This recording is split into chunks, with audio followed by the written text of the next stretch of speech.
Hello, I'm Teresa McKee, your host for A Mindful Moment. Thank you for joining me as we explore ways to increase mindfulness in our day-to-day experiences through weekly topics, expert interviews, and guided mindfulness meditations.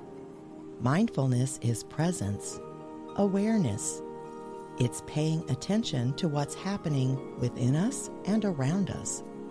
Mindfulness increases our emotional, physical, and mental well-being. It can also enhance our focus and productivity. Perhaps most importantly, in today's uncertain world, mindfulness strengthens our ability to be more compassionate toward ourselves as well as others.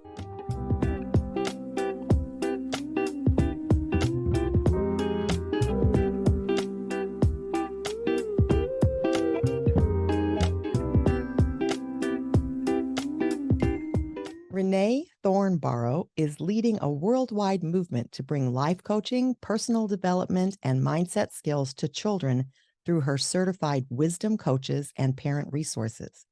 Renaye is the founder and CEO of Adventures in Wisdom and author of the Adventures in Wisdom life coaching program for kids curriculum, a powerful curriculum that uses coaching stories and activities to help children develop mindset skills for resilience, self-esteem, confidence, self-leadership, achievement, happiness, and so much more. Welcome, Renaye. Thank you so much for joining us today. Thanks for having me, Teresa. I'm very excited about this conversation because I so strongly believe that if we can get children to understand mindfulness, that's going to spread through their families, that's going to spread in the schools. Like, it's just such a wonderful foundation. So first, I'm just going to say thank you for the work you're doing. Thank you. Well, appreciate it. Thank you. It's been really a labor of love, and it's amazing to me how much this has grown over the last 10 years. It's fantastic. Let's start with that, like with what Adventures in Wisdom is and what led you to create it. Oh, wow. So, Teresa, the seed was planted many years ago when I discovered the world of personal development right out of college. And I remember thinking to myself, why didn't I learn this when I was a kid? It made no sense to me that the personal development world, the life coaching world, focuses on grown-ups when the core thoughts and beliefs that shape who we are and what we believe is possible for our lives are formed when we're really young. And I knew that when I had children, I wanted them to learn this powerful way of thinking. I really became an expert over the years in personal development work. But when I had my children, this is 20 years ago, they're 20 years old now, I couldn't find anything out there to help them learn these powerful mindset skills. So I started working with them on my own. And, sometimes it seemed a little kind of lectury or boring. And I didn't want my kids rolling their eyes every time I opened my mouth. So I started writing stories. And that really was when the magic happened, because they loved the stories, but most important, they were really getting the concepts. And from there, the vision just grew that I wanted to bring this to other children as well. And at the time, I had a very successful career. I was vice president of marketing for a company here in Austin, just loved what I was doing, but I just really had this pull to bring this to the world, to bring it to children as well. And I'm just so honored that we now have coaches in over 30 countries who are using my curriculum, this body of work, empowering children and just helping them be who they're meant to be in the world. Wow, that's great. Well, and you noted that late last year, the U.S. Surgeon General and 3 pediatric organizations declared a national emergency in youth mental health and Right. called for new solutions. So I guess because you've got this breadth of experience everywhere, I was wondering maybe if you could share what parents could watch for in their children to determine if they're struggling mentally. Yeah, let's talk about the whole mental health first and kind of where life coaching fits in, because we're not counseling, we're not therapy. So if you look at mental health on a continuum, on one end you have mental wellness, and then on the other end you have mental illness. And counselors, therapists tend to focus on the mental illness, where they're diagnosing, assessing, and of course treating more serious conditions. Life coaching focuses on the mental wellness side. So it's really mindset skills and supporting the prevention of some mental type disorders. Now, of course, some things are chemical, etc. But things like self-esteem, confidence, building resilience, helping children navigate changes in their lives, or bouncing back from disappointment, or if they make a mistake, those are things that every child faces, and every child will hit a bump in the road. The thing is, was when faced with challenges and disappointments, most kids don't have the skills to handle them. And so what happens is they get down on themselves, and this is going to crush your self-esteem, or they give up on themselves, that crushes their self-confidence. And this doesn't have to happen.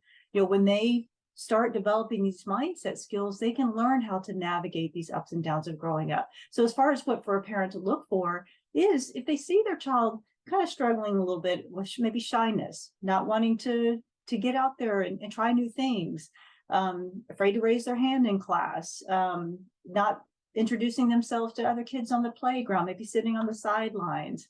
Maybe there's a change coming up. Maybe they're about to move house, or maybe there's a little bit of struggling in the marriage at home, or a divorce in the home. So really supporting children early on before they sink into a deeper mental situation. And of course, if there's something like self-harm, talk of suicide, that could absolutely, that's counseling therapy. But long before that, we can support children in developing their emotional kind of intelligence and the skills for handling and navigating these situations. Well, thank you for clarifying that, because we actually have to do that all the time here too, to say we're coaches, we're not therapists. There is a Right. difference. There is very difference. Yeah, major.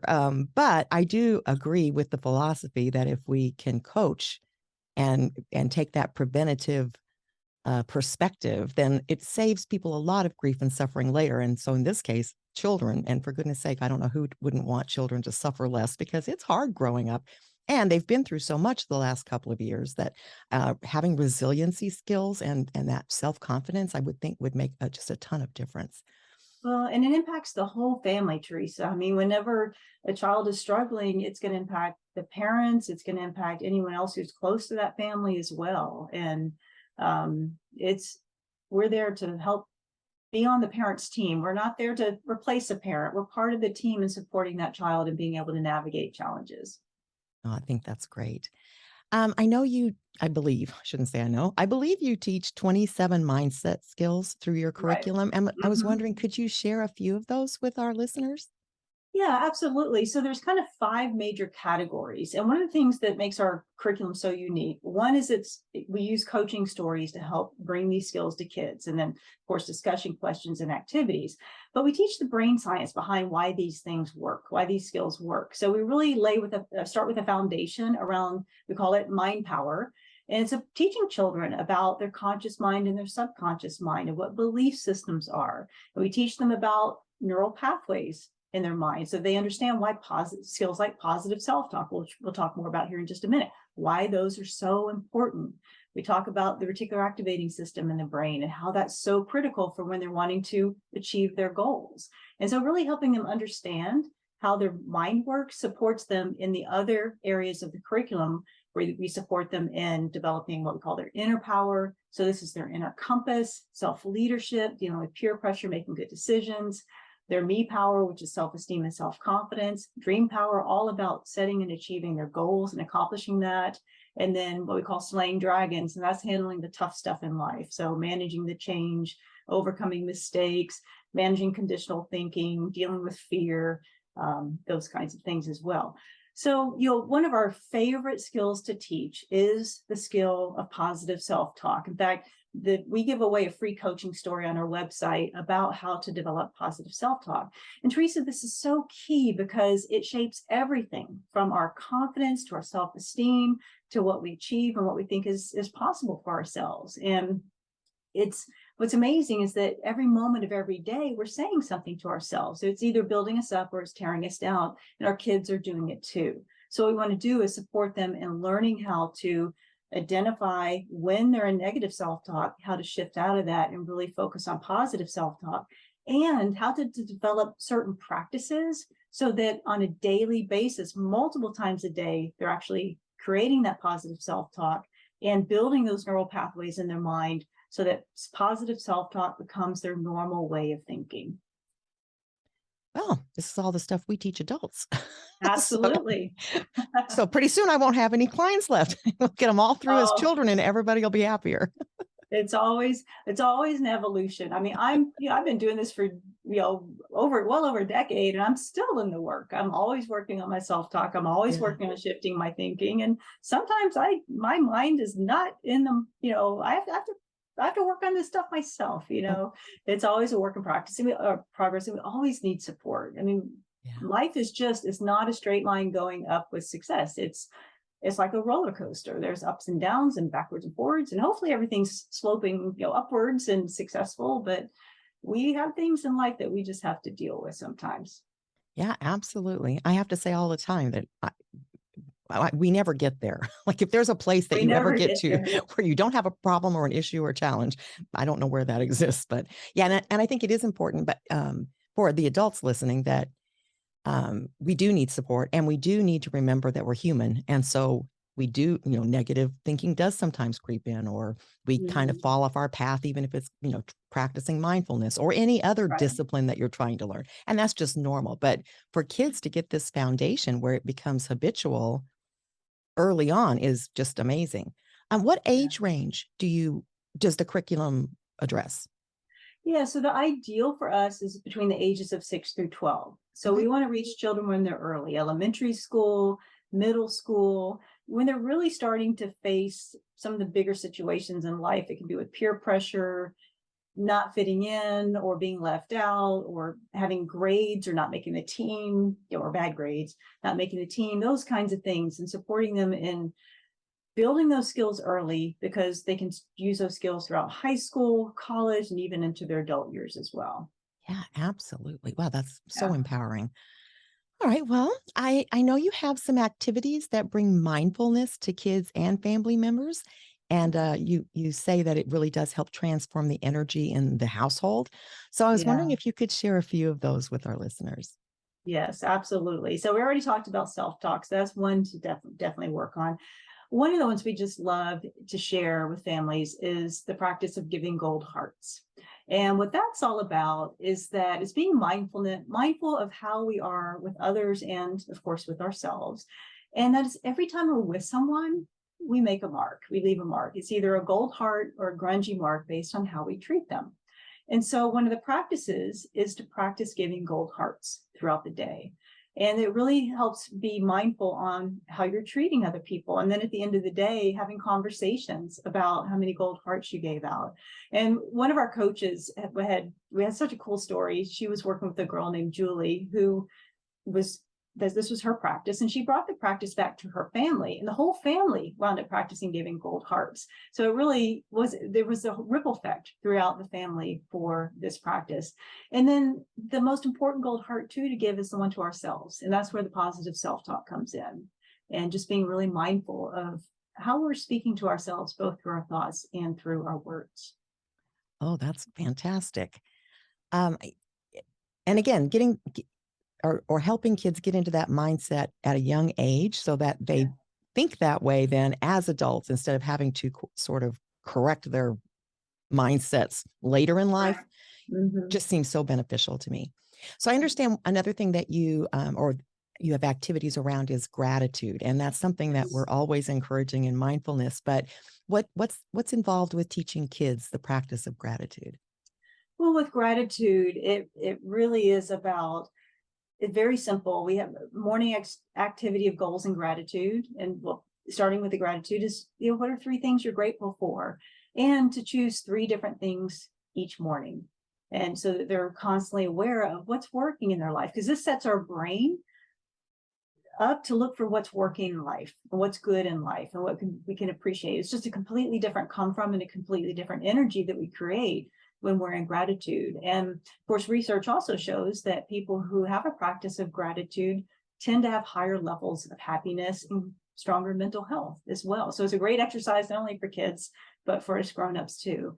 And then of course, goals are all about your intention. So what do you want to create that day? And we look at it in three different areas. We look at it on kind of our high level, what is the bigger goal that we might be wanting to create? For me, it's transforming the lives of children and families throughout the world by bringing life coaching to kids. That's the big goal, right? That's my kind of North Star every day. And then I have a feeling goal. How do I want to feel today? I want to bring empowerment. I want to be a messenger. I want to feel fulfilled. So that would be an example of a feeling goal. And then what are the kind of task-oriented goals that move you forward in both your first and your second goal? What are the actual boxes that you have of things you want to get done today? And what's really powerful, what we teach children, is when you write out your list of kind of 3 things you want to do the night before, one, it gets both your conscious mind and your subconscious working on it, especially your subconscious through the night. But 2, what you're going to be focusing on the next day and what your intention is. And that helps you feel like you're always moving forward. Again, research shows that people who have goals tend to have stronger mental health as well. So it's really important to have both goals and gratitude. Wow. Yeah. Excellent. Now your program, your curriculum, is it designed to be used only by the coaches that you certify, or can parents access resources through the curriculum? Yeah, so right now our main focus is certifying our coaches to use our work with children. We do have a version of our home study program available on our website for coaches or for parents who want to use it with their children as well. And of course, the self-talk story is free for anyone, because we want to get that message out to everybody. And just download that today and you can have story time tonight and be on the path of working on positive self-talk. Wonderful. So where can listeners find more information about the program? Well, our website is adventuresinwisdom.com. And there's 3 main tabs up there. One is the free story tab. The next one is be a coach, if anyone's interested in exploring becoming a life coach for children.